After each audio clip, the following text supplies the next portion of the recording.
Electrocast. There's a change happening in the way we live, the way we work, the way we spend our money and make our decisions. We are evolving to be more conscious in our actions in a way that serves the world and makes it a better place.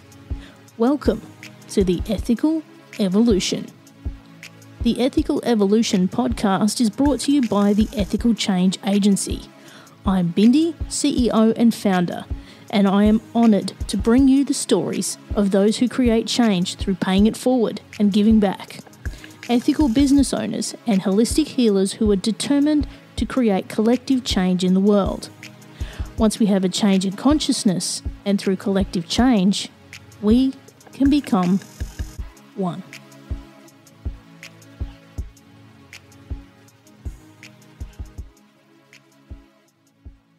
When I found my next guest, my curiosity got the better of me, and I just had to speak to her. Melissa Lyon West spent the first 30 years of her life in a cult. This alone led my mind racing to a million questions.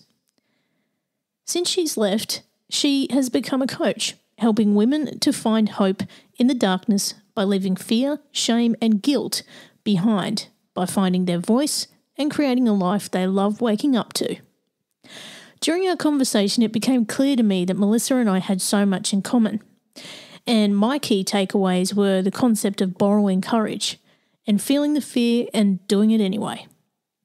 The reverberating message of not being enough was another that stuck with me and is something we all need to heal. I hope you get as much as I did out of this time with Melissa and the impact she's making. Welcome, Melissa, to the Ethical Evolution. Thank you so much for having me. You're so welcome. Now, can you tell us who you are and your background? Sure. So my name is Melissa Lyon West, and I help women and those who are tired of living in fear to overcome self-doubt, build confidence so they can live boldly. And that passion and mission comes from my experience doing the same thing. I lived for the first 30 years of my life in so much fear and guilt and shame. I was born and raised in a fundamental Christian cult. Wow. Here in the US. Yeah. Yeah. Sometimes I forget that's not normal. So yeah, it was everything. It was my friends and family and education and jobs and community. And it wasn't until I met somebody on the outside that helped me get out, that I really saw how toxic and how trapped I was. And it was because of that friend and then the friends I met afterwards that I now have this just fundamental belief that we are not meant to do this on our own. And so that's kind of where everything was born. All of my work was born from this desire to watch women and really anyone who wants to do the work move from this fear into just freedom and the ability to live out who they really are. Yeah, and I've looked into your background as well, and my gosh, what a life you've had so far. Just a little bit. And so you've got 4 kids. I do. Yeah. And you've been through your trials and tribulations as well with family. My gosh, you're amazing. Thank you. Thank you. I definitely am leaning more into that. As I help these other women really embrace how amazing they are, I have to do the work myself. And it is so much more freeing, I guess, just to be like, yes, I have overcome so much. And I, have created this business that is helping other women do that. That is amazing. And then I can say to them, and so are you, which I just love. I just love it. Yeah. And I can see you light up as you talk about it. And, this is the thing as coaches, and I work with many coaches and am a coach, and we can only take people where we've gone. Yeah. Yeah. Yeah. And sometimes I feel like I'm just a few steps ahead. And that has definitely been something that I've had to work through. Like, we have this imposter syndrome. I feel like everyone deals with it. And sometimes I feel like, well, I'm not far enough ahead. I haven't done enough.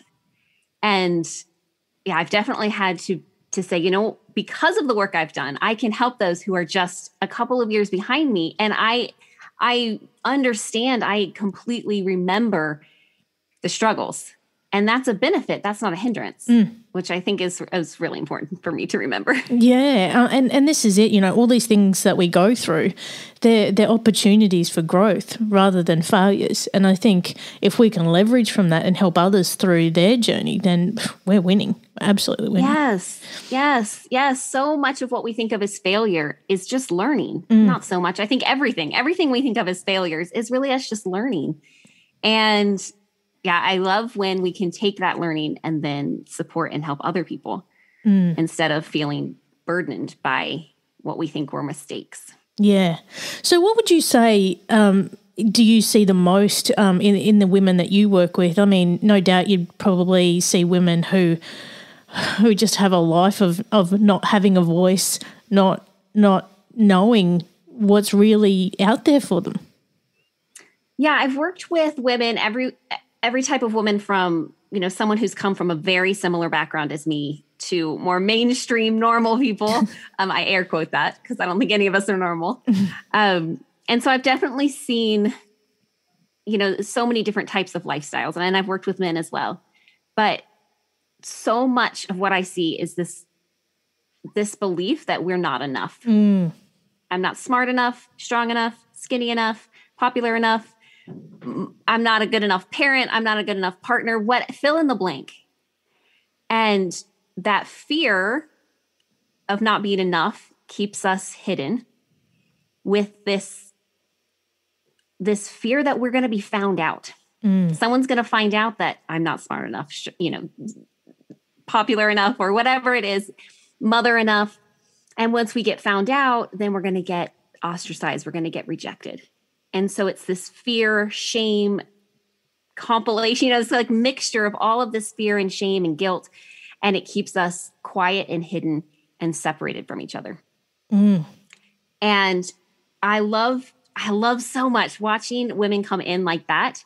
And then through our work together, when they start to really embrace who they are and their worth and their story and see their failures as strengths and learning, they just light up with the potential and the possibility. And yeah, that switch it just gives me so much energy. It makes this work so amazing to see them really step into their power and realize how amazing they are. Yeah. And, I've seen it too. And it's like, it's so rewarding to see someone actually find themselves and find their voice and know that they are worth it. Like that in itself, like that makes life worth living, I reckon. Yes. And like you said, when you see it, it's like this huge exhale, that moment when they find the strength or find their voice or find what they want to say or find the strength to say what they found they want to say. Yeah, I love it. So powerful. So can you give us an example of a woman that you've helped in the transformation that she's had? Sure. So one woman that is coming to mind, she was in an abusive, controlling relationship. And she just had it, but she didn't know what to do. She didn't know where to go. She didn't think she had it within her to do what she needed to do. And honestly, when she came into coaching, she was skeptical that it was even for her. And over the next, I work with people for about 3 months. And over that time, to see her really see how strong she was, to see what she had already survived through and how strong she was. She went from just closed and scared to living on her own with her kids, supporting them, fully embracing her power and her strength, and living and creating a life that really made her happy. And it was so amazing to see, that transformation of I'm too afraid to I'm so enough. I have everything I need within me and I can do this. And, I helped a lot of women who are in a career change or who have been home with kids and now it's time for them to figure out what they want to do next. And so often we come in small, afraid. We've been told by our culture that just giving of ourselves. And we're so depleted. And so I see these women come in, they're so depleted. They don't know what's next.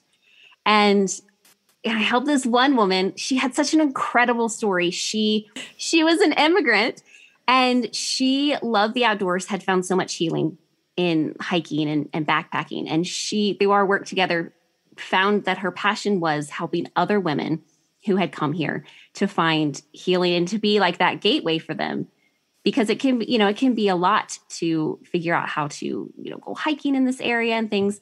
And that's something I could never do, obviously. I can't help those women, but to be able to help her, and then she is then going to spread that and the ripple effect. Oh, okay. I could just go on forever. And that's it, like if you can get to the root of someone who can amplify that change even further, like that is just incredible to watch. Yeah. Yeah. I feel like together, when we're all working together and we're working to uplift each other, the healing and the hope that comes from that. And, we're definitely in a time where we've spent so many centuries fighting against each other, and women, especially, were pitted against each other to keep us out of power. And I feel that I'm seeing this slow change where women are now starting to support each other and uplift each other. And that, it gives me hope. Yeah. And look, Melissa, I've been having conversations with lots of women lately, and we're talking about exactly the same thing. Again, I'm like, I'm here again. There's an absolute evolution happening here. The change is coming, and women cannot be ignored anymore. Hear them roar. Yes, I think we're so tired of not having a voice. Yeah. And, and for me, it was 30 years that I had no voice, that I was in this group. And coming out, I was almost addicted to listening to powerful women who had gone before me and listening to what they had done and what they had struggled through and overcome. And it gave me, I often say that I borrowed these people's courage because I didn't feel like I had it myself, but I knew if they had done it, then I could do it. And yeah, I think we're just tired of being ignored. We're tired of not having a voice, and we're over it. We're over it. Yeah. And, one of the things that fascinated me about your story, obviously, having spent a large part of your life in a cult, oh my God, there's a million questions come to mind there. But, I mean, what really stands out for you from that time, other than, being, not having a voice and not knowing the real world? What really stands out to you from that time? I think the overriding feeling that I remember and that stands out is the fear. And, I thought it was unique to that group and to my life, but coming out, it's everyone's story. We all have this fear that we're dealing with in one way or the other.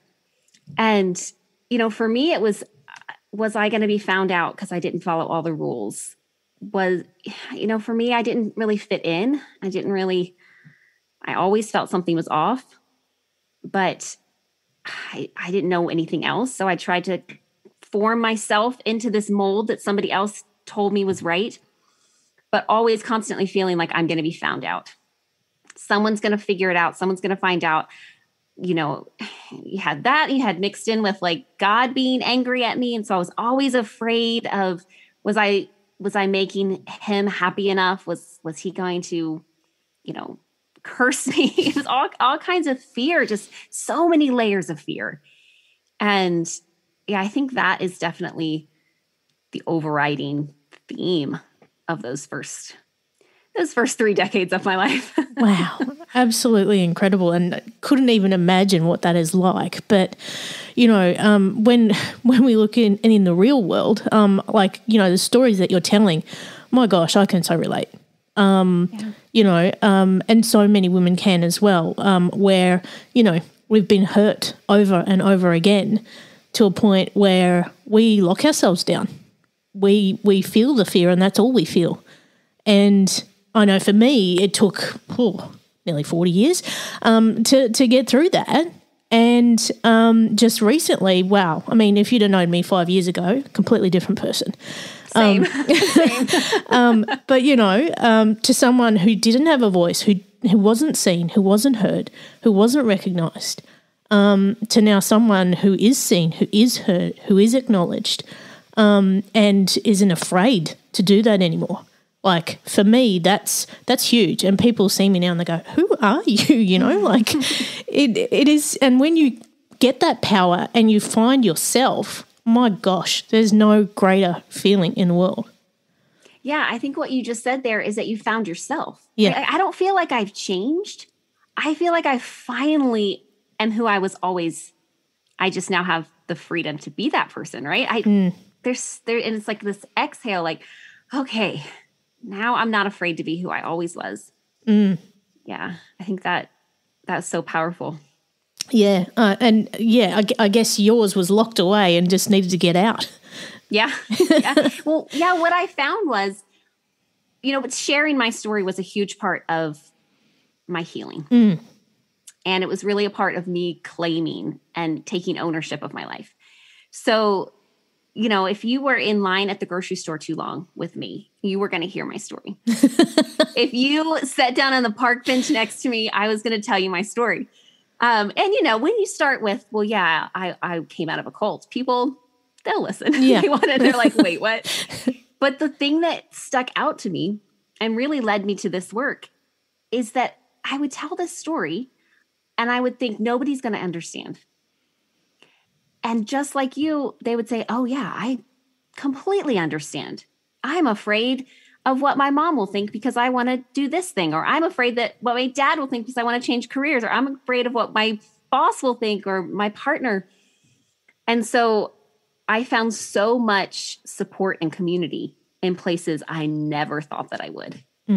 Because I think that fear is, it's we all struggle with it. Yeah. And most people will be like you've said, how can you relate to that? My gosh, everybody can relate. We're all one in this, And I was just speaking to another coach who works with women from Alaska recently, and we were talking about, imagining a world without shame. Imagine that. Imagine a life without shame. Wow. Yeah. Yeah. We wear weird around here like a badge of honor. Like, we are glad that we're a weird family. And I'm always like, yes, let's be weird. And we'll often talk about, imagine if we all felt the freedom to just be who we really are without being ashamed that we're too weird or we're too strange or different, and how beautiful the differences are. And a world without shame would be, wow. It's hard to imagine, isn't it? But my God, how incredible would it be? Yeah. So in the work that you do now with women, what would you say is your biggest challenge and how do you overcome it? With me or with them? Their challenges or my challenges? Your challenges. My challenges, well, fear. I know that I'm a coach who coaches other women through fear, but I have come to learn in my life, and I think for a lot of other people, that fear is there to take care of us. Fear is an evolutionary process that keeps us from, straying too far from the group so that we don't get killed, and, keeping our hand away from the hot fire. But in this modern society, it has definitely warped into this strange beast. And for me, I am afraid every time I get on a new podcast or stand on a stage to speak, or there's so many things. And I've come to view fear as my friend that just doesn't get to rule my life anymore. So I kind of try to think of her as this other part of me that's trying to keep me safe. And I just say, I understand that you're trying to keep me safe, but you need to get in the back seat because we're doing this thing. But yeah, I mean, I still struggle with fear, but I have just learned to work with fear and not try to overcome fear. I think for me, the thought of overcoming fear was too big and too scary. And I didn't think that I would actually ever do that. How do you overcome fear? I didn't know. And so instead I just work with fear. But it's a process. Yeah. It's a daily process. Yeah. And that's such a great way to look at it, is not let it overrule you. I mean, it's there for a healthy reason, but it's when it takes over that it's not healthy. Exactly. So I think that's such a refreshing way to look at it. And you know, I think everybody can learn from that. Yeah, it's with us. I feel like it's with us. You know, every time we try something new, you know, Brene Brown talks about, you know, FFTs. I don't know. Can I curse on here? Yeah, go for it. Okay. The fucking first times. And every time we try something new, we're scared. We're afraid. And just to normalize it and say, oh, it's okay to be afraid. Am I in danger? No. Okay, we're going to still do this. Yeah. And, you know, as a coach, that's something that I talk about a lot as well, is we forget we're human, you know? Yeah. We're human.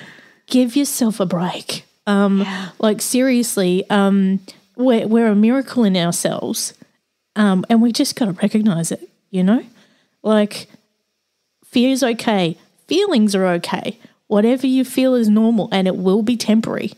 So I think we just need to take a step back and recognize, hey, we're human. It's cool. Yeah. I work with a lot of little kids, and the other day I heard one of their teachers say, it's okay to be angry. Yeah. What are you angry about?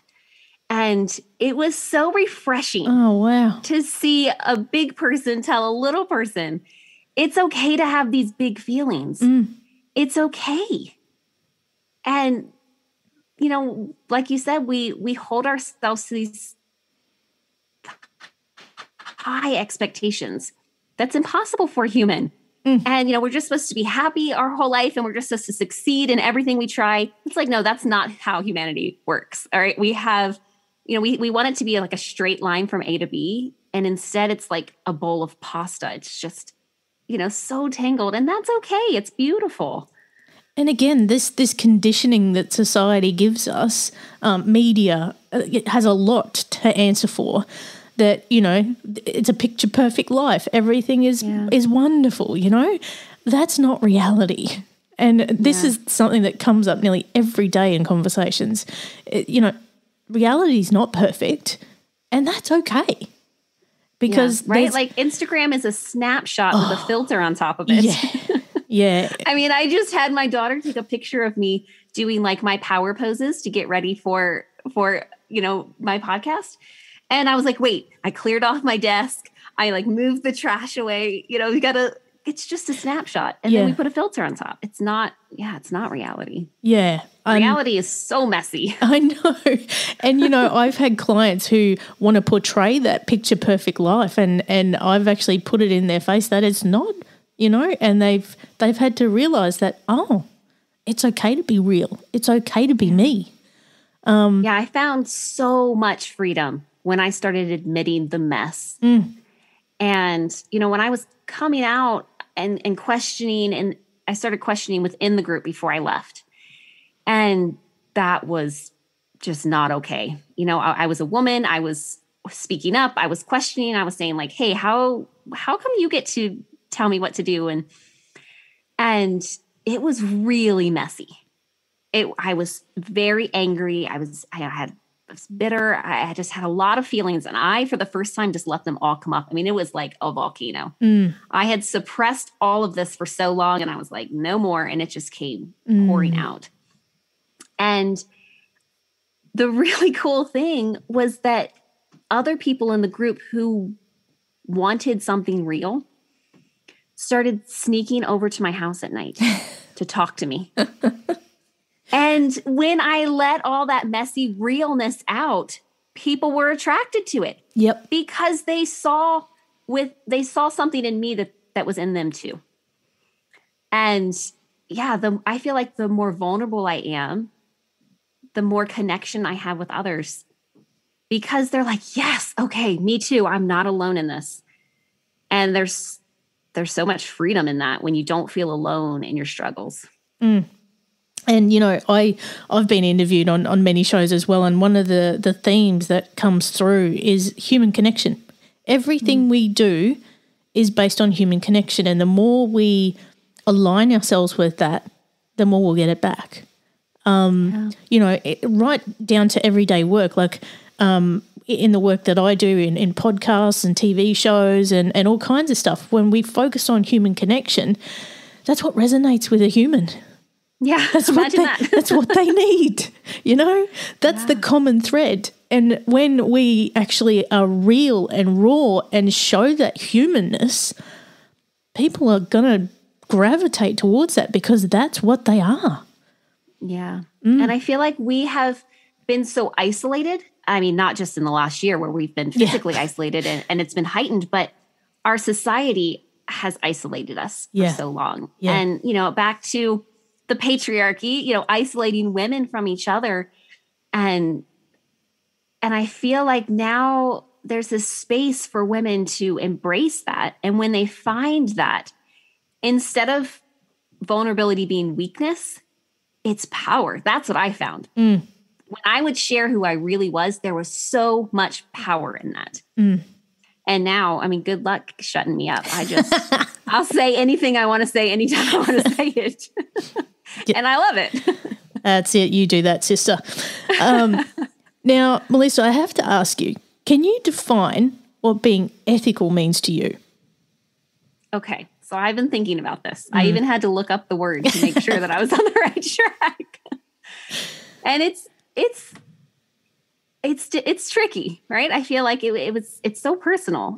For me, what it came down to for me was what's in the interest, oh my goodness. What's in the interest of the greater good? Right? What I'm doing, is it lifting up or is it bringing down? Is my business lifting everyone up or is it lifting me up at the expense of somebody else? And, you know, I'm learning a lot about feminism. You know, that was obviously not a part of my upbringing and the different levels of feminism. And, you know, unless we're lifting up all women, it's not true feminism. Unless the white community is also lifting up the Black community and the brown community, then it's not true feminism. And I feel like that's what, to me, ethical is that we're lifting everyone up equally, not at the expense of one group or the other. That's kind of a long explanation. I love it. And, you know, I love asking this question, and I pretty much say this on every episode, but there's no wrong answer. Like, whatever it is to you, it is. And I absolutely love that. I haven't heard anyone quite put it like that, but I love it. It's great. Now, what are your future plans at the moment? I've got a feeling in my gut that there's a book coming for you. What? Am I right? You're right. You're right. There is. Not right now because I have a lot on my plate. But there's so much to my story that I don't think it can fit anywhere but in a book. And I want my deepest desire through my story and my work is that women can see where I've come from and what I've overcome and see themselves in that and say, I've had trauma too. We all do, whether it's physical trauma or sexual trauma or, you know, we all have trauma in our life. And I want them to be able to see my story and say, she did it. I could do it. I'll borrow her courage. Just like I borrowed someone else's courage. You know, when I was leaving, I want I want to pay it forward. I want them to be able to see my story and see themselves. And a book maybe. No, I just like, that was the vibe I was getting from you. I was like, there's a book in this woman. There's a book in her. I hope so. Yeah. And man, it would be a fabulous read. Can I just say? It would be, it either needs to be a book or like a Lifetime movie or something. Yeah. Or a movie, let's max it out. Let's go for a movie. So, Melissa, if people want to find out more about you, where can they go? Yeah, so I am online, melissalyonwest.com, and Instagram, same handle. And I just released my signature program, which I honestly am so thrilled about. It's called Grown Ass Woman. And it's 90 days to releasing fear and guilt, embracing self-worth, and giving you the tools to live boldly. And I like to tell the story of where this came from because it's so great. When I was leaving the cult, this woman who helped me out, she actually didn't live in my state. And so every 6 months we would visit each other. And I was sitting on her couch and her older teenage daughter came down, and it was me and her husband on the couch. And her daughter said, "Hey, Dad, can I spend the night at so-and-so's house?" And her dad said, "You're a grown-ass woman. You can make your own choices. Did you mean to ask for a ride?" And I was like, what just happened? So they talk, she leaves. I'm like laughing, and I raise my hand and I'm like, how do I get permission to be a grown-ass woman? Like, I don't understand what you're talking about. And so this program is, so much of what I've learned over the last, 5 years since I left, all the skills and tools to release that fear and release that guilt, and just kind of like in a step-by-step. And so if women or men, it's called Grown Ass Woman because I focus on women, but I have had men go through the program. If they want further support. Yeah. I mean, I love it. I love it. I love the work. Oh, that sounds amazing. I'm going to have to check that out. And I know so many women who could benefit from that, really. Like, there's so many women who just live in hiding, basically. Yeah. And they need to get out and be a grown-ass woman. Yes. I feel like inside of all of us is this magic, this power, this gift that we're here to give. And I just want to help women unlock that and release whatever it is and step into their life boldly and just bring that magic to the world. Yeah. Oh, I was just, as you said that, I got this, imagine the energy in the world if all women did that and were a grown-ass woman. Yeah. I mean, the ripple effect is, it would just be magical, right? I mean, I feel like that's the struggle in our world right now, is that the balance is off. So many women are in hiding. And as that balance starts to right itself, I think, like you said, that there's definitely a shift. There's definitely an evolution coming. Yeah. Well, I have the last big question for you, Melissa, and I can't wait to hear your answer. What's the change you'd like to see in the world, and how can we bring it to life? Okay. Well, I definitely think the change I want to see is women stepping into their power. And how can we bring it to life? I think the way that I'm doing it is sharing my story about how I did it, and really leaning into that vulnerability and saying, I'm okay with all of my mess, and you're okay with all of your mess, and it's beautiful. And it's catching, right? It's catching. I just shared, I just started sharing my story out in the open. That's kind of how, it's not, as it goes on these podcasts and as I'm speaking on stage, then it's not my story so much anymore. And that was really scary for me as I thought about, who from my past life and my family would hear this. And it was really scary to release that, but I just felt that it was so powerful and important that I do that. And I started getting messages from people with the same experience saying, thank you for sharing. I now feel like I can talk to this person in my life. I now feel like I can step in. And it's the same thing, right? It's I watch these other women do it, and now I'm doing it. And yes, let's just keep vulnerably sharing and supporting each other. And I think that's how I envision the change happening. Yeah. And, I've spoken to so many people around the world, and most recently I actually spoke with a fairly popular Hollywood actress, and one of the things that she said that I also related with was, that moment when you're able to, share your story and be really vulnerable. That's where the fear is, and you're like, oh my God, what are people going to say? What are they going to do? I've never spoken about this stuff before. And I know for me, when I released my first podcast 3 years ago, it was very raw. It was my story. And I was like, all right, let's just do it and see what happens. But you know what? The world didn't end. And it won't, and it doesn't. But it's feel the fear and do it anyway. Yeah. You know, just do it. Because I don't know how you felt, but after I shared my story, it was like this weight. It's a relief. Yes. Yeah. So, I think there's a couple of footnotes from our conversation today, Melissa, and one that's imprinted on me has been your quote about borrowing courage. And I think if I was to take anything from this conversation today, it would be that. Yeah, maybe that should be the title of my book. You know what? That's what was in the back of my head. Stop reading my mind.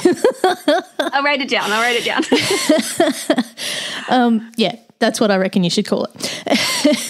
Yeah. We don't have to do this alone. We do not have to. We can't. No. We can't. No. So much freedom in leaning on somebody else. Yeah. So, I think if we were to, footnote this, it'd be borrow the courage and feel the fear and do it anyway. I love it. Yeah. Melissa, I can't thank you enough for being a part of the Ethical Evolution. It's been an absolute joy. Thank you so much for having me. Thanks for listening to the Ethical Evolution podcast. If you're an ethical business owner, change maker, or holistic healer who's determined to make a change in the world and you need support to spread your message, visit ethicalchangeagency.com to collaborate.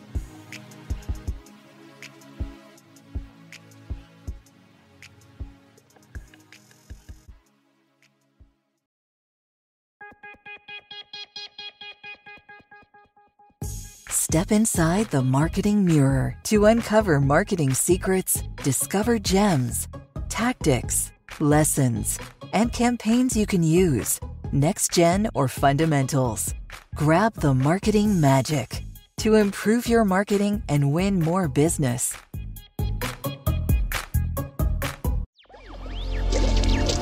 Electricast. Are you a fan of classic cinema or a young person who wants to discover the best films of all time? Do these legendary movies still hold up? On the Generation Film podcast, two guys who grew up when movies dominated the culture share a great film with a panel of young movie lovers and see how it plays for today's generation. We discuss changes in storytelling styles, representation, the making of each film, its initial reception, and how its meaning has changed over the years. Join us as we explore cinema classics across generations on Generation Film. Electricast. Electricast.